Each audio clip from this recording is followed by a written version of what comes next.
Okay, student. Today in this lecture, we are going to learn about the blow of cork.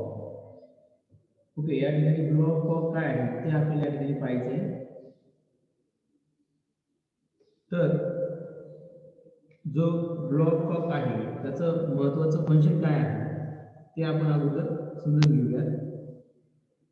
तर blow of cork चे एक महत्त्वाचे जे function आहे ते आहे जे काही वॉटर बॉयलरच्या आतमध्ये असतं ते काय करायचं आहे तुम्हाला बाहेर काढण्यासाठी ह्या ब्लो ऑफ कॉकचा काय होतो उपयोग होतो. जसं की या ठिकाणी मी तुम्हाला बॉयलर दाखवतो.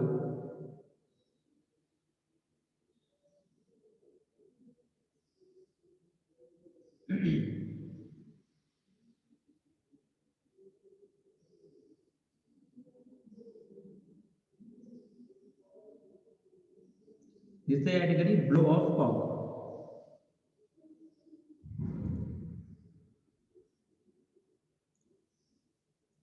दिसतंय हा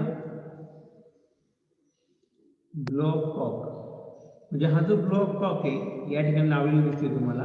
ह्या कॉकचा महत्त्वाचा उपयोग काय आहे की हे ज्यावेळेस कॉक तुम्ही फिरवता समजतंय तो कॉक फिरवल्यानंतर काय होईल ह्या बॉयलर मध्ये बॉयलर सेल मध्ये जे काही पाणी वगैरे आहे ते तुम्हाला जर बाहेर काढायचं असेल ज्यावेळेस बॉयलर बंद करायचं आणि बॉयलर तुम्हाला बंद केल्यानंतर ते पाणी वगैरे त्या बॉयलरचं क्लिनिंग वगैरे करायचं असेल सपोज त्या दृष्टीने तुम्हाला हे जे पाणी आहे ते जर बाहेर काढायचं असेल सगळं पाणी किंवा वेगळ्या कोणत्या तरी कारणामुळे हे जर पाणी जर तुम्हाला बाहेर काढण्याची आवश्यकता वाटली त्यावेळेस ते बाहेर पाणी काढण्यासाठी या ठिकाणी काय यूज केलेला असतो ब्लो ऑफ कॉकचा त्या ठिकाणी यूज केलेला असतो. म्हणजे ब्लो ऑफ कॉकचं महत्वाचा फंक्शन काय आहे to discharge the portion of water. या ठिकाणी वॉटरचं जे काही पोर्शन राहिलेलं आहे शिल्लक या बॉयलरच्या आतमध्ये तो वॉटर पोर्शन जे आहे तो बाहेर काढणं म्हणजे ते डिस्चार्ज करणं. Wien boiler is in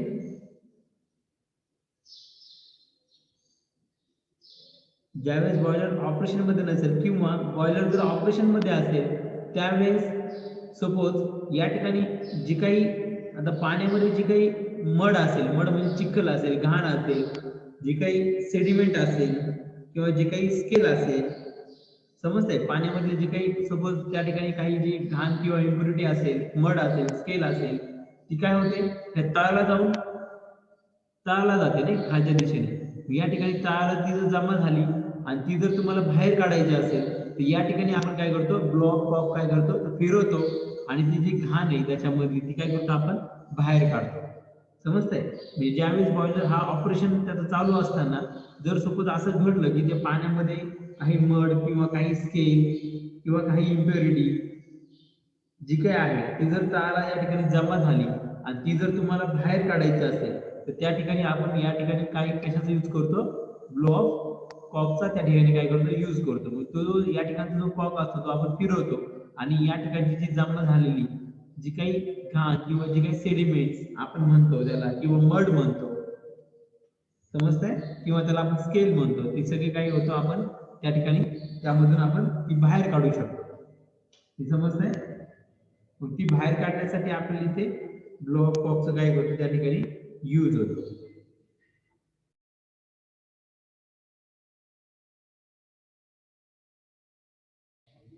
okay समजते ब्लो ऑफ कॉकचा काय उपयोग आहे ते.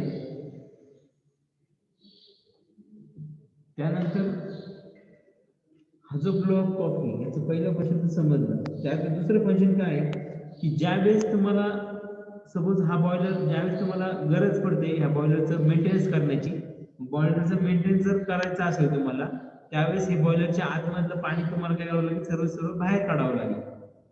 समजतंय म्हणजे ज्यावेळेस त्या बॉयलरचं तुम्हाला मेंटेनन्स म्हणजे काय त्या बॉयलरचं क्लिनिंग करायचं आहे तो बॉयलर स्वच्छ असा क्लीन करायचा आहे तसं त्या बॉयलरचं इन्स्पेक्शन करायचं आहे. इन्स्पेक्शन म्हणजे तो बॉयलर तुम्हाला पाहायचा आहे व्यवस्थित आहे की नाही सगळ्या ठिकाणी. मग त्याचं क्लिनिंग आणि त्याचं इन्स्पेक्शन करत असताना म्हणजे त्याचं मेंटेनन्स करत असताना की कधी कधी आवश्यकता भासते की तुम्हाला त्या ठिकाणचं जे पाणी आहे ते तुम्हाला बाहेर काढावं लागतं. मग त्याचं क्लिनिंग आणि त्याचं इन्स्पेक्शन किंवा तो बॉयलर रिपेअर करायचं असेल तर रिपेअर करताना देखील हे पाणी तुम्हाला बाहेर काढून त्या ठिकाणी त्याचा रिपेअर तुम्हाला ते करावं लागेल. मग त्या ठिकाणी सुद्धा तुम्हाला बॉयलर एम्प्टी करावा लागेल, एम्प्टी म्हणजे रिकामा करावा लागेल. मग तो रिकामा करण्यासाठी या ठिकाणी ब्लो ऑफ कॉकचा त्या ठिकाणी उपयोग होतो. म्हणजे हा जो ब्लो ऑफ कॉक आहे याचा प्रामुख्याने दोन पद्धतीने त्याचं फंक्शन आपल्याला सांगता येईल. एक त्याचं फंक्शन आहे की ज्यावेळेस बॉयलरचं काय करावं लागतं, आपल्याला क्लिनिंग करायचं असेल, बॉयलर काय करायचं असेल, क्लीन करायचं असेल, स्वच्छ करायचं असेल. तसंच जर तुम्हाला त्या बॉयलरचं इन्स्पेक्शन करायचं आहे, इन्स्पेक्शन म्हणजे ते बॉयलर व्यवस्थित आहे की नाही ते तुम्हाला पाहायचंय, त्याचं इन्स्पेक्शन करायचंय बॉयलरचं, समजते. मग त्यासाठी आणि जर इन्स्पेक्शन केल्यानंतर तुम्हाला असं आढळलं की एखादा पार्ट हा खराब झालेला आहे, मग तो पार्ट जर तुम्हाला रिपेअर करायचा असेल, समजतंय, तो पार्ट जर तुम्हाला रिपेअर करायचा, सपोज या बॉयलरच्या आतमधला तुम्हाला असं समजतंय की बॉयलरचा या ठिकाणी फार्नसचा जो भाग दिसतोय तुम्हाला, तो भाग जर खराब झालेला आहे असं तुम्हाला कळालं, तर तुम्हाला तो भाग तुम्हाला पहिले इन्स्पेक्शन करावं लागेल. इन्स्पेक्शन करण्यासाठी तुम्हाला हे काय करावं लागेल, पाणी या ठिकाणी एम्प्टी करावं लागेल, काढून घ्यावं लागेल. किंवा याचं जर क्लीन करायचं असेल, हा आतील भाग त्या ठिकाणी जी काही घाण वगैरे जमा झालेली आहे असेल तर ती जर क्लीन करायची असेल तर त्या क्लिनिंगसाठी सुद्धा तुम्हाला तो बॉयलर एम्प्टी करावं लागेल. त्याचं इन्स्पेक्शन करण्यासाठी सुद्धा बॉयलर तुम्हाला एम्प्टी करावं लागेल. तसंच जर तुम्हाला कळालं की या ठिकाणचा हा पार्ट जर खराब झालेला आहे तर त्याचा तुम्हाला जर रिपेअर करायचा असेल तो रिपेअर करण्यासाठी देखील तुम्ही काय करू शकता, तो बॉयलर काय करू शकता तुम्ही रिपेअर करण्यासाठी त्या ठिकाणी ते पाणी तुम्हाला काय करावं लागेल, ते काढावं लागेल, समजतंय. म्हणजे तो बॉयलर एम्प्टी करावा लागेल. म्हणजे हे पहिलं फंक्शन आहे की बॉयलर एम्प्टी करावं लागेल कधी, जर बॉयलरचं क्लीन करायचं असेल बॉयलर, किंवा त्या बॉयलरचं इन्स्पेक्शन करायचं असेल, किंवा तो बॉयलर रिपेअर करायचा असेल, समजतंय. या तिन्ही कंडिशनला तुम्हाला काय करावं लागतं, तिन्ही कंडिशनला तुम्हाला काय करावं लागतं, तर त्या ठिकाणी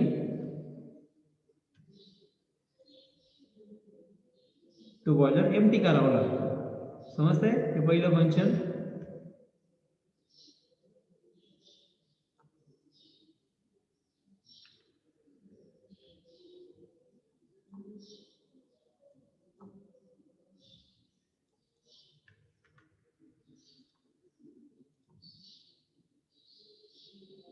ओके, त्यानंतर नेक्स्ट दुसरं फंक्शन काय आहे की जर बॉयलर वर्किंग होत असताना व बॉयलरचं वर्किंग चालू असताना जर असं आढळलं की या ठिकाणी पाण्यामध्ये काही या ठिकाणी जे काही पाण्याचा सगळ्यात खाली बॉटमला जर त्या ठिकाणी काही सेडिमेंट्स, काय सांगितलं मी, सेडिमेंट्स,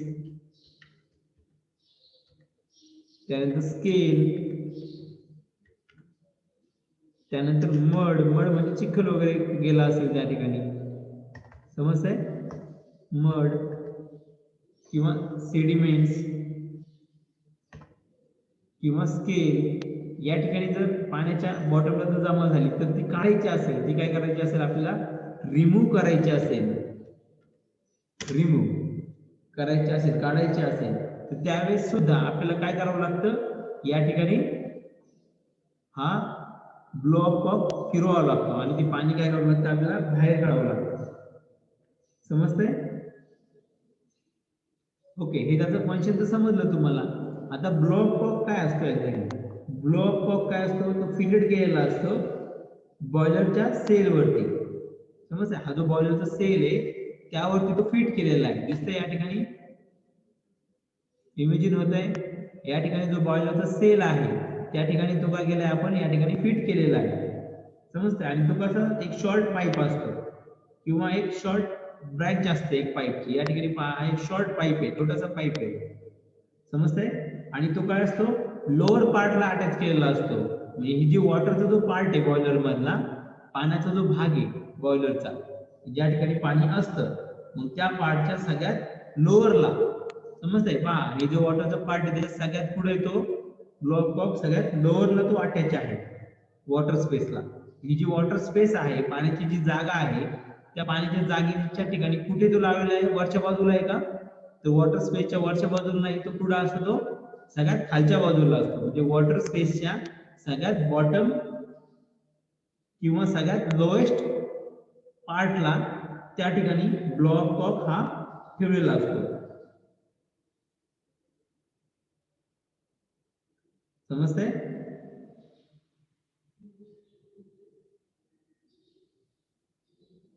तर ब्लॉक कॉक जो आहे तो कसा एक कोनिकल शेपचा त्या ठिकाणी बनलेला आहे. ओके, त्याची फिगर देखील मी तुम्हाला दाखवतो ब्लॉक कॉकची.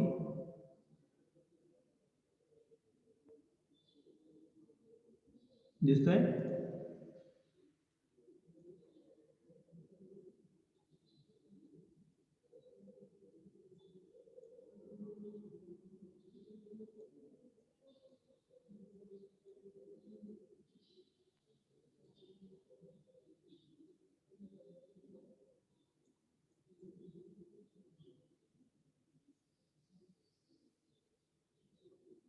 दिसते ही फिगर ब्लॉक कॉक. हा जो ब्लॉक कॉक तुम्हाला दिसतोय याचा शेप कसा असतो? आता कोनिकल असा शेप असतो. दिसतोय? कोनिकल असा कोन टाईपचा. ओके, आणि सगळ्यात वॉटर स्पेसला रूट असतो सगळ्यात लोएस्ट खालच्या बाजूला त्या ठिकाणी लावलेला आहे या पद्धतीने. समजतंय? आणि या ठिकाणी एक कोनिकल शेपचा एक प्लग असतो. Okay, this block cock consist of a plug. त्या ठिकाणी एक प्लग आहे. दुसऱ्या या ठिकाणी प्लग. आणि तो कोणत्या शेपचा आहे? कोनिकल शेपचा आहे. आणि त्या प्लगच्या आतमध्ये एक काय असं होल असतं आणि त्याला आपण म्हणतो प्लग होल. दिसतंय या ठिकाणी प्लगच्या आतमध्ये एक होल आहे, त्याला आपण म्हणतो प्लग होल. आणि हे जे प्लग होल आहे तो कशामध्ये फिट केलेला असतं? ते बॉडी मध्ये काय केलेलं असतं? ते फिट केलेलं असतं.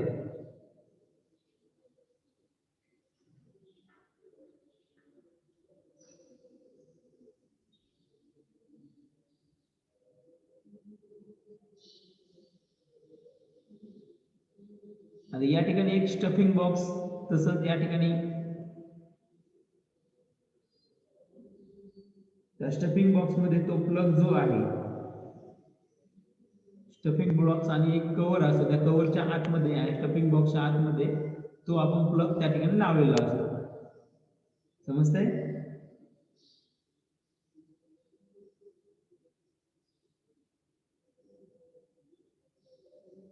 आणि त्या ठिकाणी एक प्लगला एक योक त्या ठिकाणी यूज केलेला असतो.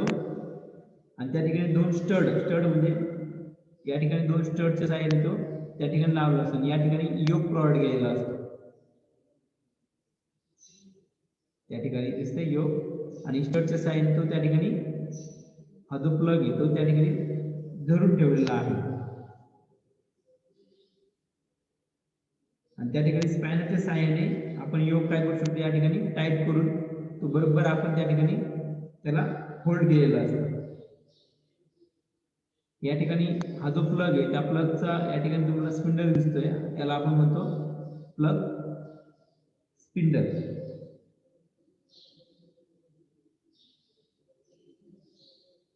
आता या ठिकाणी एक्झॅक्टली होतं काय? हा प्लग जो आहे त्याच्या आतमध्ये जे काही होल आहे ते काय करायचं? इन लाईन मध्ये आणायचं. इन लाईन म्हणजे काय? या ठिकाणी या ठिकाणचा जो गॅप आहे त्याच्या लाईन मध्ये जर आणलं हे होल तर काय होईल? हे जे पाणी आहे इन लाईन जर आणलं तर त्या ठिकाणी काय होतं? हे जे वॉटर आहे ते वॉटर काय होईल? समजतंय? ह्या लाईन मध्ये समजतंय? म्हणजे ह्या पाईपचा जो त्या ठिकाणी जो गॅप आहे त्या गॅपच्या लाईन मध्ये जर ह्या प्लगला आपण आणलं, समजतंय? आता हा इन लाईन नाही.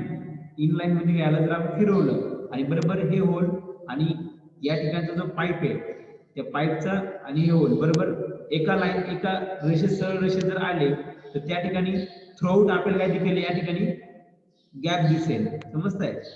हा जो गॅप आहे हे पाणी काय होतं? हे पाणी त्या होल मधलं प्लग मधलं जे होल आहे त्या होल मध्ये ते शिरतं आणि ते पाणी त्यामधून ते पुढं हा पुढचा जो पाईप आहे त्यामध्ये येतं आणि हे पाणी बाहेर पडतं.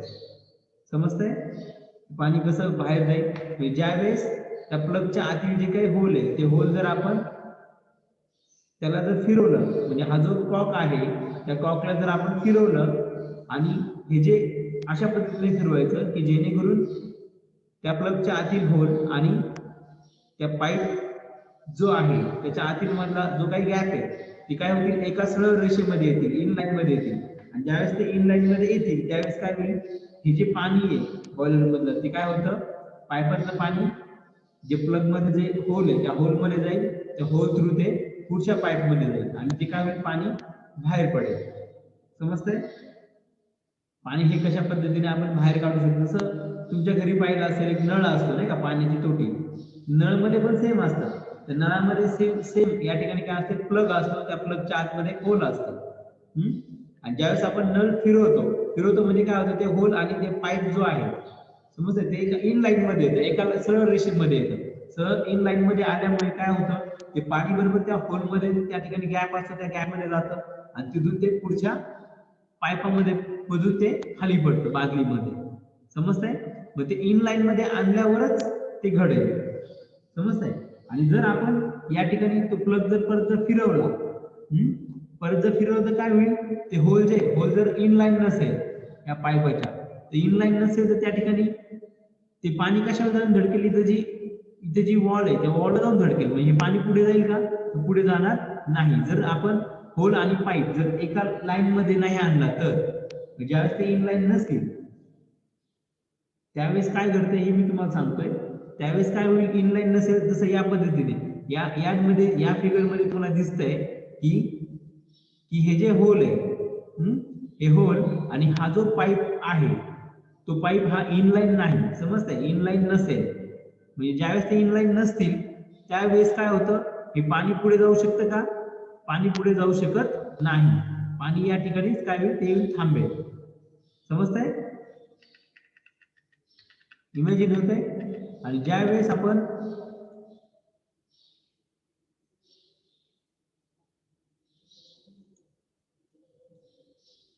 आपण पहा या ठिकाणी सेकंड फिगर, ज्यावेळेस आपण काय केलं, ह्या प्लगला फिरवलं, या प्लगला जर आपण प्लगला फिरवल्यानंतर काय होतंय, ज्यावेळेस प्लग मधलं होल आणि हा पाईप इन लाईन होईल, एका सरळ रेषेत येतील, त्यावेळेस काय होतं, हे पाणी काय होतं, त्या प्लग मधल्या होल मध्ये जातं आणि होल मध्ये जाऊन ते पुढे काय होतं, पास होतं आणि पाणी ते काय होईल, ड्रेन होईल बाहेर, बॉयलरच्या बाहेर आपण ते पाणी काढू शकतो. म्हणजे समजलं ब्लॉक ऑफ त्याचं वर्किंग कसं आहे ते. ओके, त्यानंतर नेक्स्ट आपल्याला स्टडी करायचं आहे, म्हणजे इथपर्यंत आपण काय स्टडी केलं, बॉयलर माउंटिंग स्टडी केला. समजतंय? आपण बॉयलर माउंटिंग स्टडी केला. आता आपल्याला स्टडी करायचं आहे बॉयलर ॲक्सेसरीज. बॉयलर ॲक्सेसरीज त्यामध्ये फर्स्ट वन आपण आज स्टडी करूया, इकॉनॉमायझर. पहिला आपण स्टडी करूया इकॉनॉमायझर.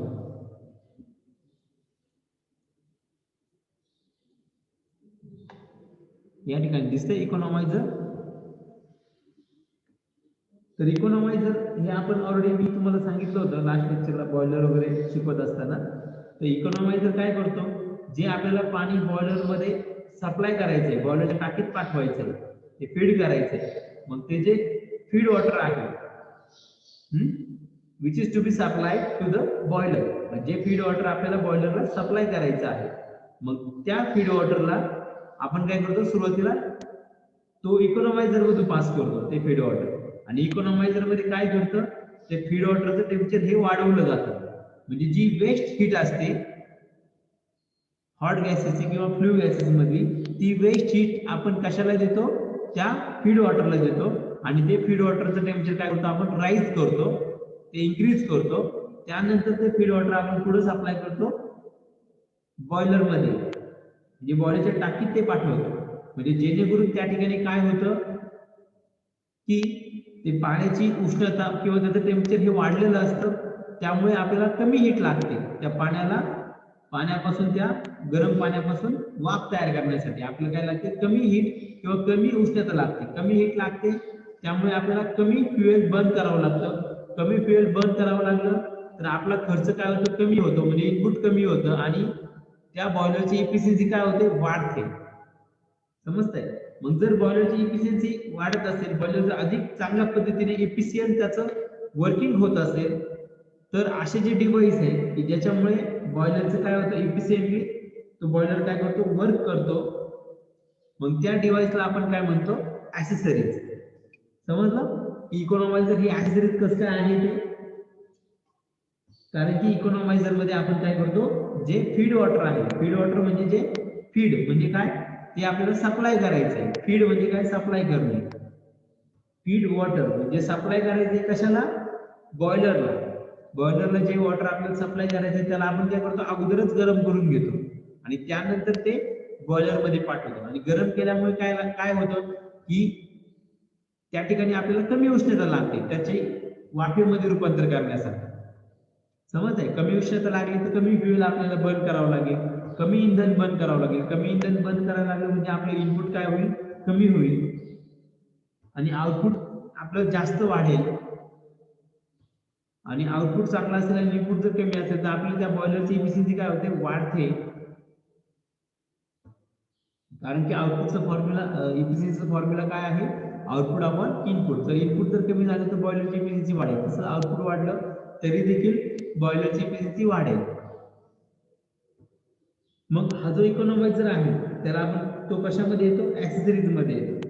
मग ह्या इकॉनॉमायझरचं आपल्याला फंक्शन पाहायचं आहे की एक्झॅक्टली इकॉनॉमायझरचं फंक्शन काय आहे. तर इकॉनॉमायझर हा जो डिव्हाइस आहे तो काय करतो, युटिलाइज करतो waste heat of hot gases. जे काही हॉट गॅसेस आहे जे ह्या इकॉनॉमायझर मधून काय होत असतात, पास होत असतात. या ठिकाणी दिसते हॉट गॅसेस किंवा फ्ल्यू गॅसेस. हॉट गॅसेसला आपण फ्ल्यू गॅसेस म्हणतो. ते फ्ल्यू गॅसेस काय होतात, या ठिकाणी ते दिसतंय. या ठिकाणी हे जे इकॉनॉमायझर आहे त्याचे जे ट्यूब्स आहेत पाण्याच्या, त्या पाण्याच्या ट्यूब वरून काय होतात, ते पास होत असतात. मग ते पास होत असताना ते काय करतात, त्यामधले हीट, समजते, त्या गॅसेस, हॉट गॅसेस मधले हीट, ती हीट ती वेस्ट हीट असते, ती वाया जाणारी हीट असते. ती वेस्ट हीट, ती वाया जाणारी म्हणजे ती काय होते, आपण ती चिमणी थ्रू बाहेरच फेकणार ना, मग ती वेस्ट होणारी जी हीट असते, वाया जाणारी जी हीट असते, ती हीट आपण या ठिकाणी युटिलाइज करतो. कशामध्ये, इकॉनॉमायझर मध्ये. आणि कशासाठी युटिलाइज करतो आपण, ती वॉटरला हिटिंग करण्यासाठी. जे फीड वॉटर आहे जे आपल्याला बॉयलरला द्यायचंय त्याला हिटिंग करण्यासाठी आपण ती वेस्ट हीट काय करतो, वापरतो.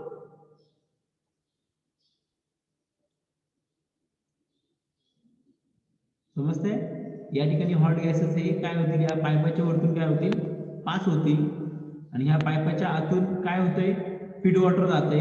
दिसतंय या ठिकाणी जे पाईप दिसत आहेत तुम्हाला उभे व्हर्टिकल, त्या व्हर्टिकल पाईप मधून काय जाणार आहे, जे फीड वॉटर आहे, जे पाणी आहे, ते पाणी काय होतं, ह्या पाईपामधून जातं आणि पाईपाच्या वरतून जे हॉट गॅसेस आहेत ते हॉट गॅसेस काय होतील, या ठिकाणी पास होतील. समजतंय. ह्याच्या व्हर्टिकल वॉटर ट्यूब आहे,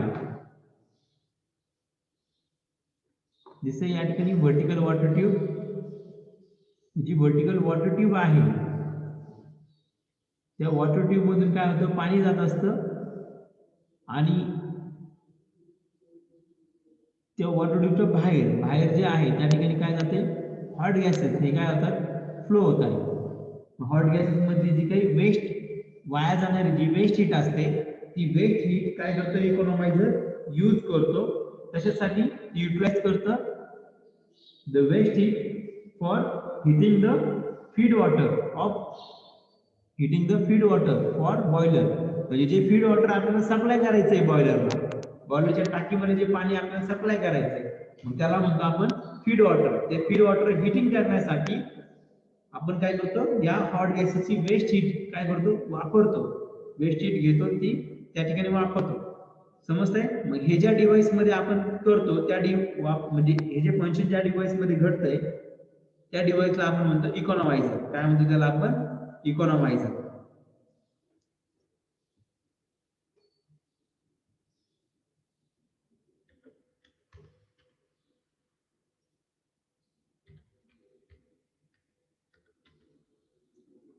समजतंय इकॉनॉमायझर काय आहे ते.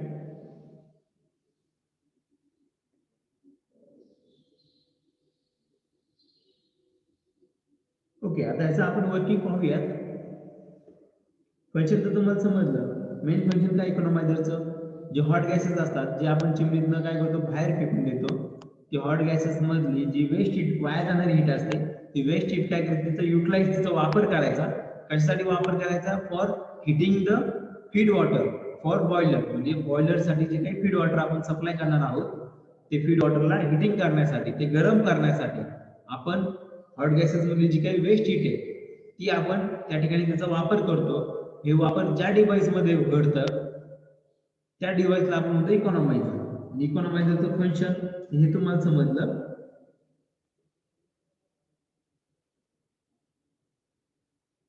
तर इकॉनॉमायझर मध्ये काय असतात, लार्ज नंबर ऑफ पाईप्स असतात. या ठिकाणी दिसते व्हर्टिकल पाईप्स, हे खूप मोठ्या प्रमाणात असे व्हर्टिकल पाईप्स असतात. उभे पाईप दिसतात या ठिकाणी, व्हर्टिकल पाईप्स हे उभे पाईप्स असतात. आणि त्या पाईप मधून काय होतं, जे फीड वॉटर आहे ते फ्लो होत असतं. आणि ओव्हर दिस पाईप, ह्या पाईपच्या वरतून बाहेरून आणि त्या पाईपच्या बाहेरच्या बाजूस आणि त्या पाईपाच्या वरतून बाहेरच्या बाजूस आणि त्या पाईपाच्या वरील बाजूस काय होतं, जे हॉट गॅसेस आहेत ते काय होतात, hot gases are flowing over the vertical pipes.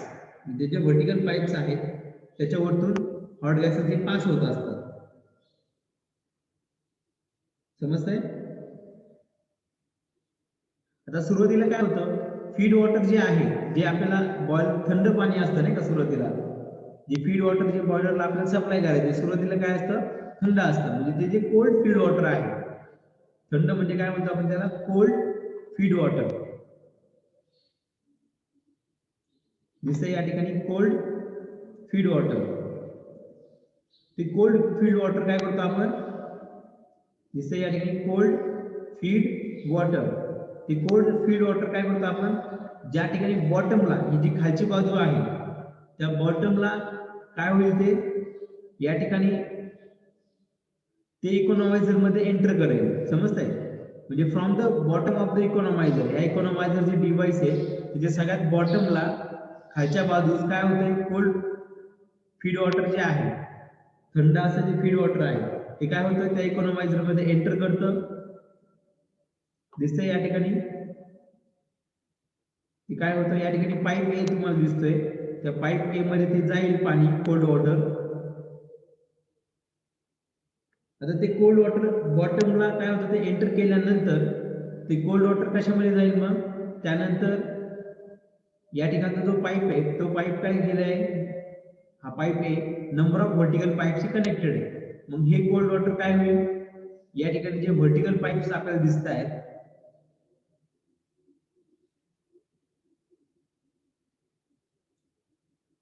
दिसतंय हे जे व्हर्टिकल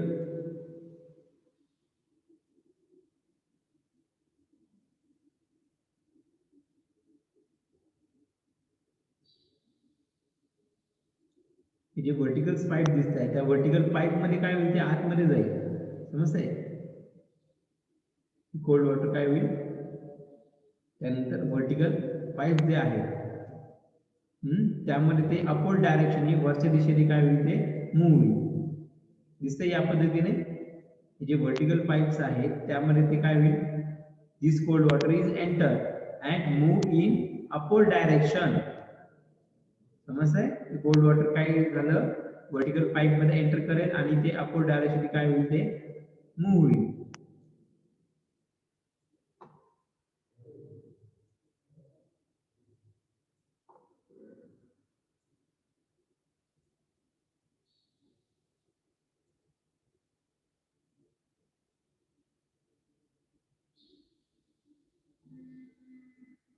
समजतंय?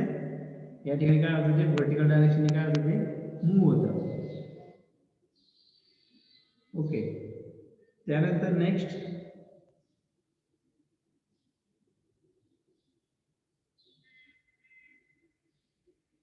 व्हर्टिकल डायरेक्शन मूव्ह झाल्यानंतर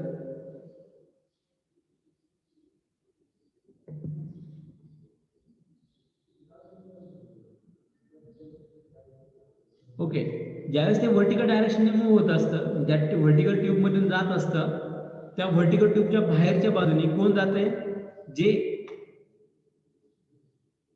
हॉट गॅसेस आहेत. समजतंय? ते हॉट गॅसेस या ठिकाणी पास होत आहेत. समजतंय? ते पाईपाच्या वरतून या ठिकाणी, या पाईपाच्या वरतून कोण जाते, हॉट गॅसेस जाते. समजतंय? मग ही हॉट गॅसेस मधली हीट कोणाला भेटेल, मग त्या हॉट गॅसेस मधली हीट कोणाला भेटते, त्या पाईपाच्या आतून जाणाऱ्या कोल्ड वॉटरला भेटते.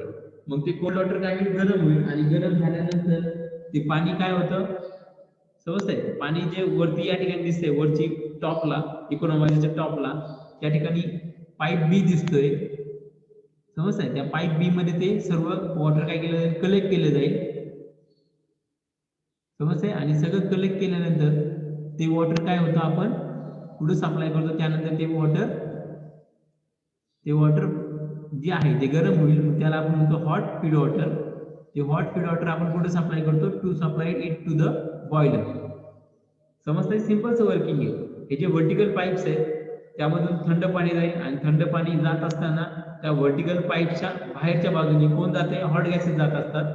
मग ते हॉट गॅसेस मधली हीट ते कोणाला भेटते, त्या वॉटरला मिळेल, थंड पाण्याला मिळेल. मग ते थंड पाणी काय होतं, गरम होतं आणि गरम झालेलं जे पाणी आहे या ठिकाणी पाईप बी मध्ये ते काय होतं, आपण सगळं एकत्रितपणे काय करतो, पाईप बी मध्ये या ठिकाणी ते कलेक्ट करतो आणि कलेक्ट करून त्यानंतर ते हॉट जे फीड वॉटर आहे ते आपण कुठे सप्लाय करतो, वॉटरला. फीड वॉटर आहे ते बॉयलरला सप्लाय करतो. कुठे सप्लाय करतो, ते बॉयलरला. ओके, समजलं याचं वर्किंग?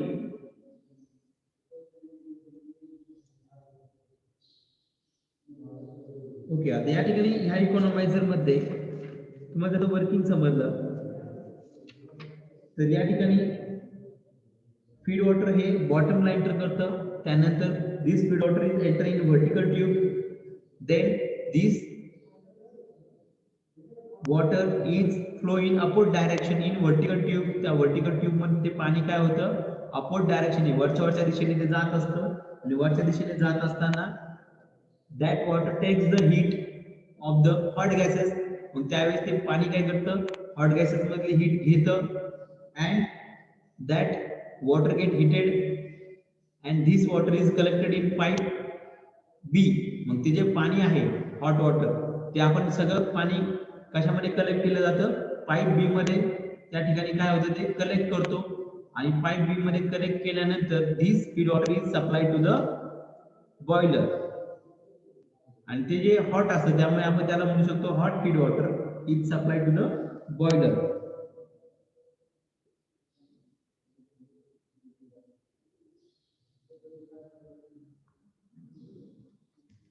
ओके, त्यानंतर या ठिकाणी जे व्हर्टिकल पाईप आहे त्या व्हर्टिकल पाईपच्या बाजूला पहा, या ठिकाणी स्क्रॅपर लावले. काय स्क्रॅपर? या ठिकाणी हा पोर्शन दिसतोय, हा काय, याला काय म्हणतो आपण, स्क्रॅपर. समजतंय? आणि हे जे स्क्रॅपर आहे पहा, या ठिकाणी देखील स्क्रॅपर आहे, या ठिकाणी स्क्रॅपर आहे, या ठिकाणी स्क्रॅपर आहे. याला काय म्हणायचं, स्क्रॅपर. काय म्हणायचं, स्क्रॅपर. मग या ठिकाणी स्क्रॅपर लावलेले आणि ते जे स्क्रॅपर आहेत ते काय होतात, अप अँड डाऊन मूव्ह होतात. म्हणजे हा स्क्रॅपर काय होईल, खालच्या दिशेने मूव्ह होईल, परत थोड्या वेळाने काय होतो, वरच्या दिशेने मूव्ह होईल, परत या ठिकाणी येईल. समजतंय? सिमिलरली हा स्क्रॅपर पहा, या ठिकाणी खाली आहे, हा स्क्रॅपर परत काय होतो, वरच्या दिशेने मूव्ह होतो, तसंच खालच्या दिशेने मूव्ह होऊ शकतो. म्हणजे सगळे जे स्क्रॅपर तुम्हाला दिसत आहेत ते अप अँड डाऊन वर खाली काय होतात, मूव्ह होत असतात. मग ह्या स्क्रॅपरचा महत्वाचा यूज काय, की हा जो स्क्रॅपर आहे अप अँड डाऊन मूव्ह कशा सहाय्याने होतील. या ठिकाणी पहा, ह्या स्क्रॅपरला काय लावलेली, या ठिकाणी चेन लावलेली दिसते. या ठिकाणी या स्क्रॅपर काय केले, आपण चेनच्या सहाय्याने काय केले, ते या ठिकाणी पुलीशी ते कनेक्ट केलेले आहे. समजतंय? ही जी पुली आहे या ठिकाणी ही मोटरच्या सहाय्याने आपण काय करतो, ठराविक वेळानंतर ते फिरवतो. एकदा क्लॉकवाईज डायरेक्शनने, दुसऱ्या वेळेस ती अँटी क्लॉकवाईज डायरेक्शन ती काय करतो, आपण रोटेट करत असतो. मग ती जशी रोटेट होईल तसं काय होईल, हा स्क्रॅपर काय होतो, वर खाली काय होतो, मूव्ह होतो. समजतंय? सपोज हा जर या दिशेने जर फिरली, सपोज ही जी पुली आहे ती जर क्लॉकवाईज डायरेक्शनने जर फिरवली, क्लॉकवाईज डायरेक्शनने फिरवली तर हा स्क्रॅपर काय होईल, हा खाली जाईल. समजतंय? हा स्क्रॅपर खाली जाईल आणि ही चेन काय होईल, वरती ओढली जाईल. म्हणजे या ठिकाणचा स्क्रॅपर काय होतो, समजतंय? हा जो स्क्रॅपर तो वरती जातो आणि हा स्क्रॅपर काय होतो, खाली येतो. म्हणजे स्क्रॅपरची अप अँड डाऊन ही मुवमेंट जी आहे ती आपण घडवू शकतो. कशा सहाय्याने, विथ द बाय